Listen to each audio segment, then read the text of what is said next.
Sa unang tingin, aakalain mong simple lang itong panaderya. Pero hep hep hep, hindi lang ito basta panaderya dahil parte na rin ito ng ating kasaysayan. Dahil alam mo ba, nasa mahigit 100 taon na ito. Actually, itong Panaderia de Masalang nagsimula ito no, since 1919 nga.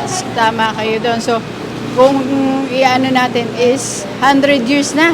Historical na talaga itong aming Panaderia de Masalang. Ang Panaderia de Masalang kasi nagmula ito sa pen name ng ating bayani na si Dr. Jose Rizal. Nang simula nito noong 1919, ikinuwento nga ni Ate Orlina na tanging pandesal pa lang ang meron sila. Nakalaunan ay nadagdagan pa ng iba't ibang klase ng tinapay. At ito na nga mga kabrigada, susubukan na natin yung mga bestseller dito sa may Dimasalang. At ayan na nga, no?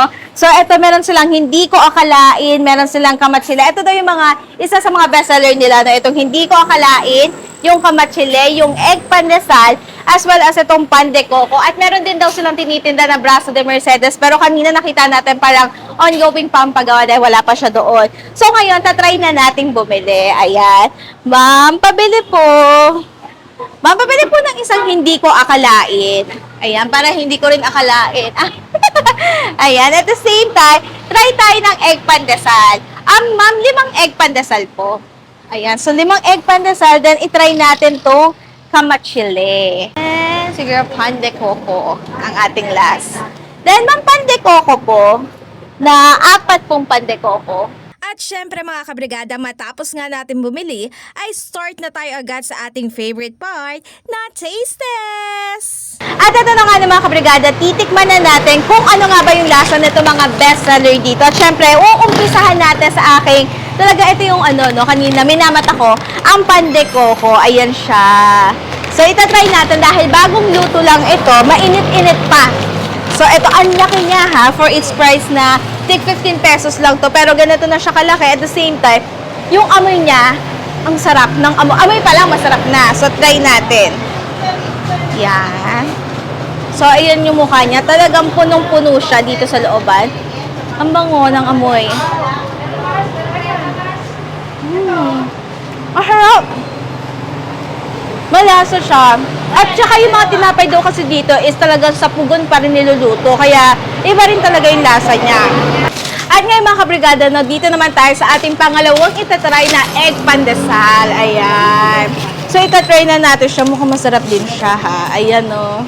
Ganito siya kalaki. So itong egg pandesal naman na nabili natin is tig 4 pesos lang siya. So nakakalimutan ko pa magkano. Pero ito tig 4 pesos lang. So itatry natin siya.